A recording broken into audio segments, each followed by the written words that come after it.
সকলকে শুভ সকাল। আর মাত্র কয়েকদিন পরই এসএলএসটির ইন্টারভিউ শুরু হবে। এবার ইন্টারভিউতে একটা কমন প্রশ্ন সমস্ত চাকরি প্রার্থীকেই হয়তো করা হবে যে আপনি যে শিক্ষক হতে চান, তো একটা আদর্শ শিক্ষকের কি বৈশিষ্ট্য থাকতে পারে আপনি বলুন তো, বা আপনার কোন বৈশিষ্ট্যগুলো দেখে আমরা বিবেচনা করবে আপনি একটা আদর্শ শিক্ষক। সেইগুলো আজকে কিন্তু বিস্তারিত আলোচনা করব। আপনারা সঙ্গে থাকুন ভিডিওটা। আশা করি এই প্রশ্ন যদি করে উত্তরটা সঠিক দিতে পারবেন। প্রথম হচ্ছে গিয়ে নলেজ থাকতে হবে। একটা আদর্শ শিক্ষকের বৈশিষ্ট্য হবে আপনার কাছে জ্ঞান থাকবে। কিসের ওপর জ্ঞান? আপনার সাবজেক্টের প্রতি জ্ঞান থাকতে হবে। আপনি ইতিহাস শিক্ষক হলে ইতিহাস সম্বন্ধে আপনাকে জানতে হবে। আপনি ভূগোল শিক্ষক হলে আপনাকে ভূগোল সম্বন্ধে জানতে হবে। আপনি ইংলিশ শিক্ষক হলে আপনাকে ইংলিশ সম্বন্ধে জানতে হবে। তো সাবজেক্ট নলেজটা থাকা কিন্তু মাস্ট। উইদাউট সাবজেক্ট নলেজ আপনি একটা ভালো শিক্ষক হতে পারবেন না। 2 নম্বর হচ্ছে গিয়ে, যদি প্রশ্ন আপনাকে কোনো একটা ছাত্র করলো যে স্যার বাবরের বাবার নাম কি, আপনার জানা নেই, আপনি তাকে নিঃসন্দেহে বলুন যে আজকে এটা আমি জানি না, বা আজকে এটা আমি কালকে এটা উত্তরটা দেখে এসে বলবো, কালকে বলে দেবো তোকে। এই বলার মানসিকতা আপনার কাছে থাকতে হবে। কারণ আপনি কম্পিউটার না, আপনি গোটা বিশ্ব ব্রহ্মাণ্ডের জ্ঞান আপনার কাছে থাকতে পারে না। আপনি বলবেন যে কালকে এসে তোমাকে উত্তরটা দেব। এই বলার মানসিকতা আপনার কাছে থাকতে হবে। এটা যদি না থাকে আপনি ভালো শিক্ষক হতে পারবেন না। 3 নম্বর, আপনার নলেজকে আপডেট করতে হবে। কি আপডেট? উদাহরণ দিচ্ছি, 2011 জনগণনা অনুসারে ভারতের জনসংখ্যা হচ্ছে গিয়ে 121,1,93,422 জন। কিন্তু 2021 জনগণনা হওয়ার কথা ছিল, হয়নি। যাই হোক, এখন হলো, এখন হয়েছে। এখন বর্তমান জনসংখ্যা 140 কোটি। আপনি যদি আপনার নলেজটাকে আপডেট না করেন, আপনার জ্ঞানটাকে আপডেট না করেন, তাহলে আপনি তো বলবেন যে 121 কোটি জনসংখ্যা। কিন্তু তা তো নয়। নলেজ তো আপডেট হয়ে গেছে, জ্ঞানকে তো আপনি আপডেট করতে হবে, তথ্য তো আপডেট হয়ে গিয়েছে। তো এটাকে কিন্তু আপনাকে করতে হবে সব সাবজেক্টের ক্ষেত্রেই। সে ইতিহাস, ভূগোল, বিজ্ঞান, অঙ্ক, যা বলেন কেন, প্রত্যেকটা সিস্টেমই নলেজটাকে আপনাকে আপডেট করতে হবে। যদি করতে পারেন আপনি ভালো শিক্ষক, না হলে আপনি ভালো শিক্ষক কীভাবে হবেন? 4 নম্বর, ছাত্রকে মোটিভেট করতে হবে। এটা কেমন? কোনো ছাত্র পড়তে ইচ্ছা করছে না, পড়ার প্রতি সবারই ভালো লাগে না, আপনি তো আদর্শ শিক্ষক তবেই হবেন। একটা ছাত্র পড়াশুনো করতে ইচ্ছা নেই, তাকে পড়াশুনোর লাইনে ফিরিয়ে আনা, এটাই তো আপনার আদর্শ শিক্ষকের বৈশিষ্ট্য হওয়ার কথা। তো আপনি যদি ছাত্রকে সঠিক ট্র্যাকে না আনতে পারেন, আপনি আদর্শ শিক্ষক কীভাবে হবেন? আপনাকে মোটিভেট করতে হবে, আপনাকে ছাত্রকে সঠিক লাইনে নিয়ে আসতে হবে। দেখছেন ছাত্র এদিক ওদিক করছে, ছাত্র খারাপ পথে হাঁটছে, আপনি শিক্ষক, একটা অভিভাবক হিসাবে ছাত্রকে সঠিক লাইনে আপনাকে আনতে হবে।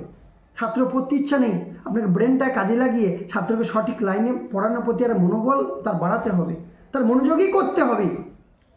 ছাত্র কখনোই এরকম ভাবা চলবে না, ও আর কী পড়বে, ওর দ্বারা আর কী হবে, সেইভাবে ভাবলে চলবে না। তো ছাত্রকে মোটিভেট করতে হবে আপনাকে। সেভাবে যেভাবেই মোটিভেট করুন, সে রাস্তা আপনাকে খুঁজে বের করতে হবে। আরেকটা ভালো গুণ বলে রাখি, ছাত্রকে কি করতে হবে? শিক্ষককে আপনাকে ধৈর্যশীল হতে হবে। কেন ধৈর্যশীল বললাম?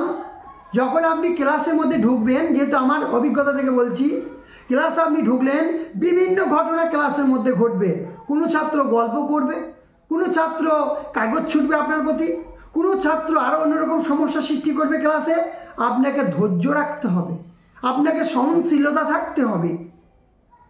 তো ধৈর্য যদি আপনার কাছে না থাকে, আপনি জীবনে শিক্ষক হতে পারবেন না। সব থেকে বড় বৈশিষ্ট্য আমি মনে করি শিক্ষকের সাথে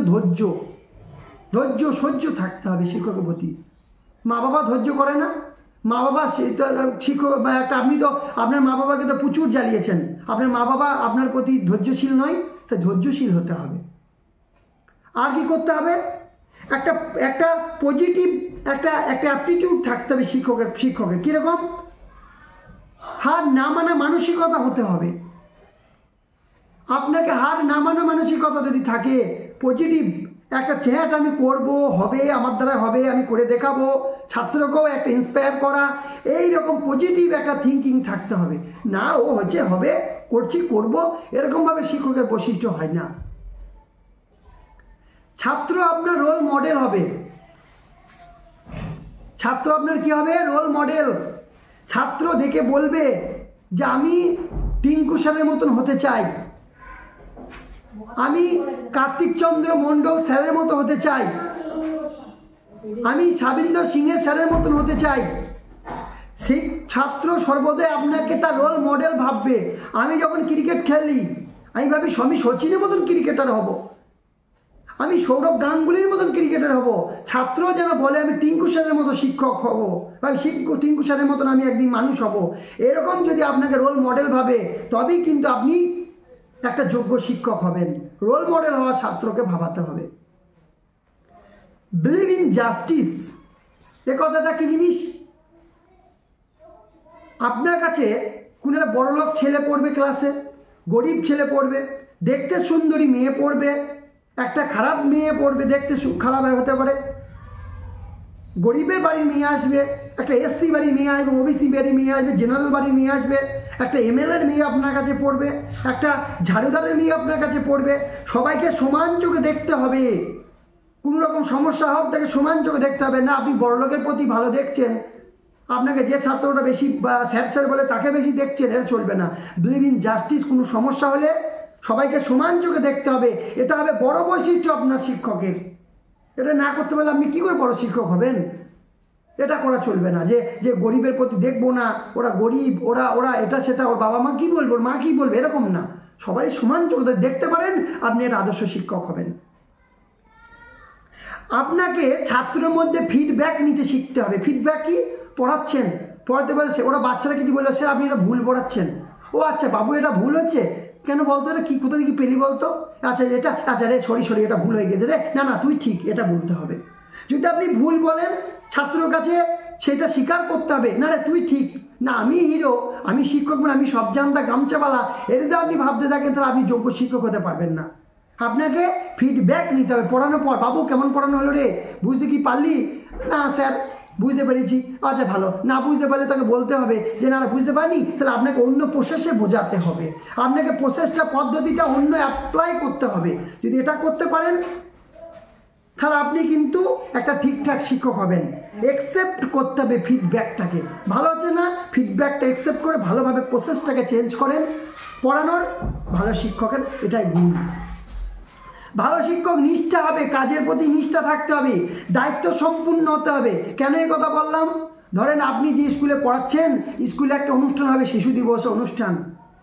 শিশু দিবস অনুষ্ঠানে আপনাকে একটা দায়িত্ব দেওয়া হলো স্কুল থেকে, ম্যানেজমেন্ট থেকে, হেডমাস্টারের তরফ থেকে। সেই দায়িত্বটা আপনি পালন করতে চাইছেন না, পালন করলেন না, অনুষ্ঠানটি হবে?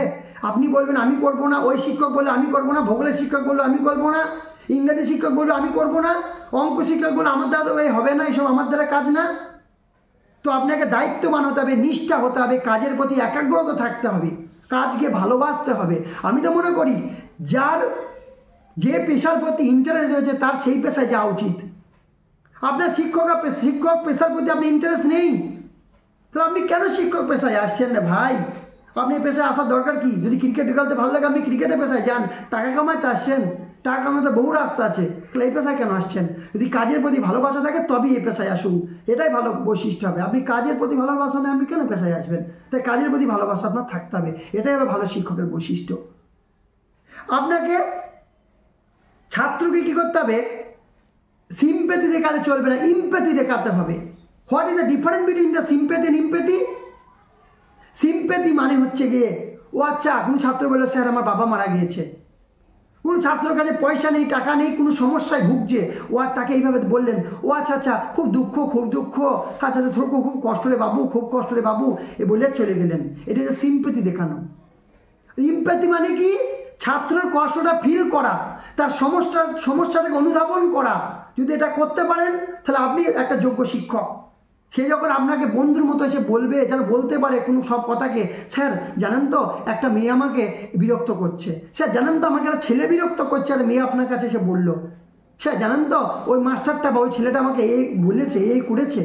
এই যেন আপনাকে বন্ধু ভাবে, স্যার জানেন তো আমার কালকে খুব মন খারাপ হয়েছে, আমার কালকে জানেন স্যার অন্য অন্য চিন্তা ভাবনা আসছিল, স্যার আমি কী করবো খুঁজে পেয়েছিলাম না।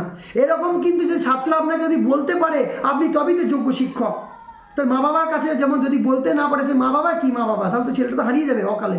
এত সুইসাইড কেন হচ্ছে?